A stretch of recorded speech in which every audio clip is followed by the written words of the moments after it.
Avanzamos en este ADN hoy, lo conversábamos más temprano con Juan Espinosa, que parte junto al presidente de la República, Gabriel Boric, esta mañana rumbo a Nueva York, donde el mandatario tendrá su última intervención ante la Asamblea General de las Naciones Unidas, marcada, entre otras cosas, por cierto, por la situación en Gaza y para nuestro país, con la expectativa, hemos dicho también, sobre una eventual candidatura de la expresidenta Michelle Bachelet a la Secretaría General. Queremos conversar de estos temas con Heraldo Muñoz, expresidente del PPD, exministro de Relaciones Exteriores, ex embajador también de Chile ante Naciones Unidas. Heraldo, bienvenido, buen día. Hola Paula, muy buenos días, Mauricio. Gracias por acompañarnos, Heraldo. A ver, usted además encabezó el Consejo de Seguridad de Naciones Unidas en su momento, fue parte importante del organismo. ¿Con qué expectativas se llega a esta asamblea, que es la Asamblea General número 80, con la participación del presidente Gabriel Boric y muy marcada, como ya decía Paula, por varios frentes, entre otros lo que está ocurriendo en Gaza? Bueno, creo que será una Asamblea General importante y quizás movida, porque están varios temas de actualidad, más en un momento en que el multilateralismo está bajo ataque. Recordemos que el presidente de Estados Unidos, Donald Trump, se ha retirado de varios organismos internacionales, incluyendo la Organización Mundial de la Salud y varios otros. Se ha retirado del Acuerdo de París sobre cambio climático, etcétera. De modo que hay una ofensiva contra los organismos internacionales y eso incluye a Naciones Unidas, así que será movido. Hay una propuesta de reforma de Naciones Unidas que ha presentado el secretario general Guterres, se llama ONU 80, y seguramente va a haber una discusión sobre cómo hacer más eficiente a Naciones Unidas frente en esta coyuntura adversa. Y bueno, estarán los temas que tú acabas de mencionar, el Estado palestino, la idea de que varios países pretenden reconocer Palestina, países como Canadá, como Australia, como Bélgica, Francia, el Reino Unido, y eso es un gesto muy significativo en este contexto de las masacres genocidas de Gaza y el terrorismo de Hamás. De modo que este será un tema muy importante, a mi juicio. Lo será también la invasión rusa de Ucrania. Y en términos nuestros, de Chile, yo creo que el presidente presentará algunos temas de Estado, por ejemplo, la importancia de los océanos y el Tratado de Alta Mar, conocido como BBNJ, que se acaban de completar las 60 ratificaciones. ¿Y esto por qué es importante? Porque por primera vez en la historia se gobierna la alta mar, es decir, la jurisdicción más allá de las 200 millas, y Chile postula nada menos que la ciudad de Valparaíso como secretaría de este tratado, que es de la máxima importancia. Así que va a ser un momento también de hacer lobbying por Valparaíso, ya que se cumplieron las 60 ratificaciones para echar a andar este tratado. Y por último está lo que ustedes mencionan, la candidatura al próximo secretario general o a la próxima secretaria general de Naciones Unidas. Ya vamos a volver sobre esos dos últimos temas, pero no quiero salirme del tema palestino, porque hay algunos que se aventuran en decir que el reconocimiento del Estado palestino por los países que ya mencionábamos va a marcar directamente esta Asamblea General de las Naciones Unidas. Hay otros que dicen que el apoyo a Palestina subraya hoy día el aislamiento de Estados Unidos e Israel en la ONU. ¿Eso qué cambio concreto puede representar en relación a otras asambleas generales de Naciones Unidas en torno a este tema? En la misma lógica que hablábamos antes, que un Trump que tiene bajo ataque el multilateralismo, que uno podría decir la ONU le importa poco y nada en esa lógica, ¿no? Es verdad, pero efectivamente yo creo que en el centro de esta Asamblea General estará el tema de Palestina, de Gaza, de Israel, pero no es irrelevante para el presidente Trump ni para Israel, que países tan importantes como el Reino Unido, como Francia, como Australia, Canadá y varios otros estén reconociendo al Estado de Israel. Porque eso sí que es significativo, y todos estos países no han reconocido en el pasado, pese a que muchos otros lo han hecho. Así que es significativo.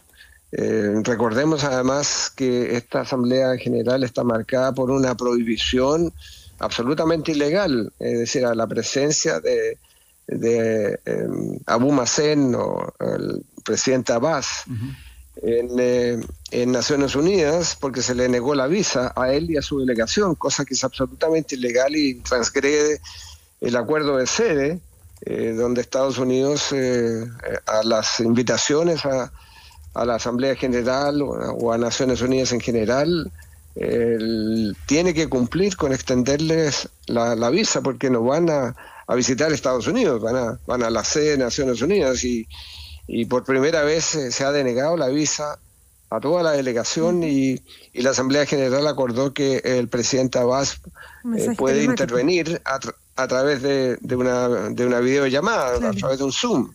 Entonces, más aún, el tema va a estar en el centro probablemente del debate de esta Asamblea General. Claro, sí se permite que esté Netanyahu, digamos, que a quien se espera el próximo viernes ahí en la Asamblea General. Ahora, Heraldo Muñoz, respecto de Trump, de quien se espera un discurso mañana, iniciando la Asamblea General, primero habla el presidente de Brasil e inmediatamente después el presidente de Estados Unidos, según el cronograma que ha difundido Naciones Unidas.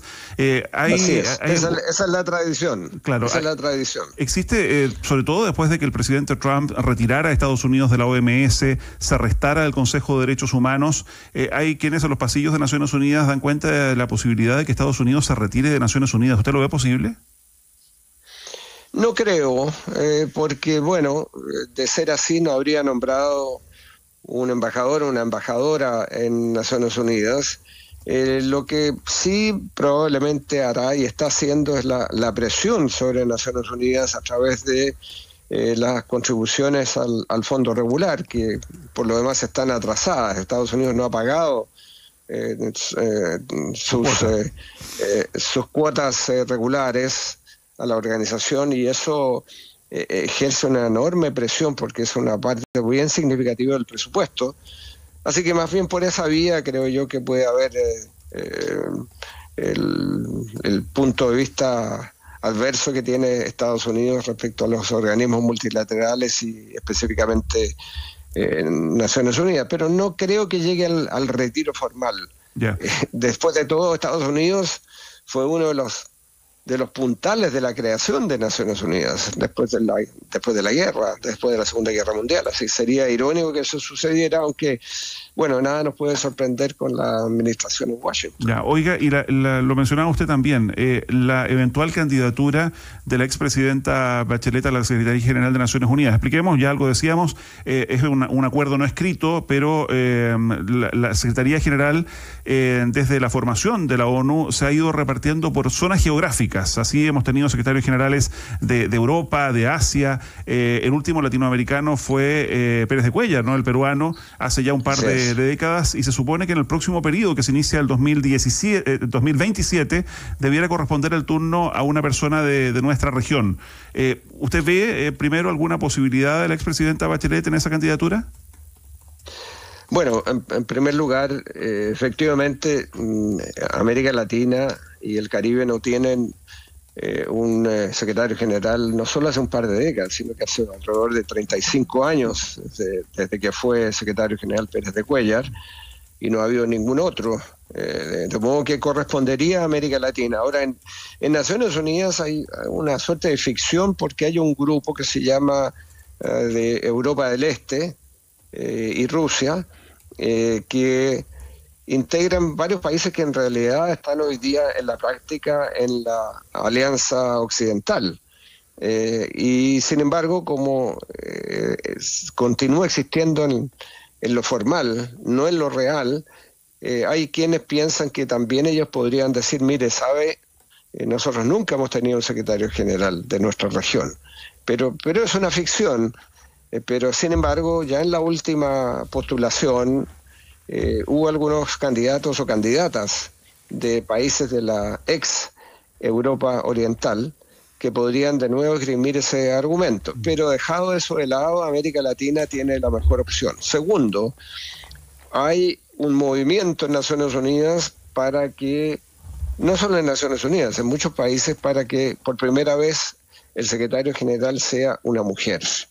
Y es un movimiento, diría yo, bien significativo, que tiene muchos apoyos expresados formalmente por varios gobiernos y que le daría entonces a América Latina y a una mujer una mejor posibilidad. ¿Qué significa eso para la presidenta Bachelet?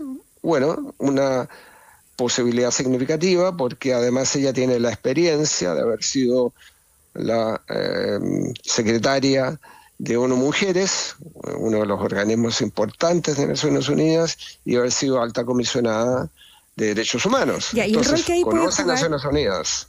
Y el rol que ahí puede jugar, Heraldo, el presidente Gabriel Boric, él viaja esta mañana a Nueva York, ha recibido cierta presión, si se puede denominar así, del oficialismo para que haga un gesto precisamente a favor de la exmandataria, pero la vocera decía la semana pasada cómo ponemos la carreta delante de los bueyes, digamos, o sea, el gobierno no se puede poner delante de una postulación antes de que la plantee y la explicite, al menos en el terreno diplomático, la expresidenta Michelle Bachelet, ¿no? Pero eso puede producirse simultáneamente. Y yo tengo el pálpito de que el presidente Boric dirá algo respecto a la eventual candidatura de Michelle Bachelet en su discurso ante la Asamblea General. Ese es mi sentimiento, mi pálpito. Me parece que eso puede suceder. De modo que podemos tener noticias en ese sentido. ¿Y debiera suceder? Y bueno, ¿A su juicio debieran ser dos cosas que corran en paralelo? Yo creo que si la presidenta tiene la voluntad de ser candidata y la decisión de ser candidata a la Secretaría General, debiera suceder. Yeah. Y ella está en Naciones Unidas a propósito de otras actividades que tiene, de modo que estará presente, digamos, en estos días. Bueno, ella algo había vislumbrado, algo había anticipado, medio en broma, medio en serio, en un foro el año pasado, también en una instancia en paralelo a la ONU. Pero, Heraldo, hay otras candidaturas, digamos. Está la primera ministra de Barbados, Mia Mottley, está Alicia Bárcena de México, quienes también han manifestado un cierto interés. ¿Y qué podría correr en contra de la expresidenta Bachelet? Por allí veía algunos análisis respecto del informe que en sus últimos días como alta comisionada de Derechos Humanos hizo sobre China, que podría jugar en su contra, o la propia presidencia de Donald Trump, a quien no sé si le va a gustar una secretaria general que venga desde el socialismo. Bueno, hay varios puntos. Además hay otra candidata significativa, que es Rebecca Greenspan, de Costa Rica, que es la directora general de la UNTA en estos momentos, y que tiene experiencia también en Naciones Unidas. Y está el candidato Grossi de Argentina, que es el director general de la Organización de Energía Atómica. Entonces hay otros candidatos, ese es un punto. Y lo otro es que este proceso parte por el Consejo de Seguridad. Es la Asamblea General la que elige al secretario general, pero este proceso parte en el Consejo de Seguridad, donde hay 5 vetos, como sabemos. Los vetos de los miembros permanentes, que son Estados Unidos, son China, Rusia, Francia y el Reino Unido. Y esos votos son absolutamente fundamentales. Y lo que se hace es una votación informal donde los 5 permanentes tienen un voto de color azul, y los 10 no permanentes tienen uno de color rojo, y hacen votaciones secretas donde se va viendo que todos los postulantes van recibiendo esos votos, y si es que hay muchos votos azules, bueno, eso significa que hay varias oposiciones desde miembros permanentes. Entonces habrá que ver lo que sucede. La presidenta puede tener algunas oposiciones, también otros candidatos pueden tenerlo. Algunas veces esas oposiciones se van levantando porque en el proceso, porque son muchas votaciones en el Consejo de Seguridad, a veces esos votos azules o aparentes vetos se levantan porque van habiendo coincidencias respecto a quién es mejor de los que van bajándose de ese proceso, de modo que es difícil decirlo. Y es difícil decir de cuál será la postura de Donald Trump, del gobierno de Donald Trump, porque para la Secretaría General de la OEA no tuvo una mayor participación, no tuvo una mayor injerencia Estados Unidos, y se eligió un secretario general que podía no ser del agrado de Washington, y otro que era bastante cercano, no tuvo el apoyo de Trump. Así que es difícil decir lo que va a ocurrir con Donald Trump. Heraldo, y sobre el presidente Gabriel Boric, hemos dicho, y esto es una última pregunta al menos de mi parte, es su última gran vitrina internacional. Él además quiere desplegar nuevamente la Cumbre por la Democracia, que tuvo su primer capítulo acá en Santiago, con mandatarios como Claudia Sheinbaum, como el presidente del gobierno español, Pedro Sánchez. ¿Qué bandera debe dejar clavada o va a dejar clavada, por decirlo de alguna manera, el presidente Gabriel Boric en materia internacional? Un presidente que se ha enfrentado duramente a Maduro, que ha tenido un solo discurso también en relación a lo de Gaza. ¿Ya hay la lógica como del legado en esa materia de un mandatario que le quedan 6 meses de gobierno?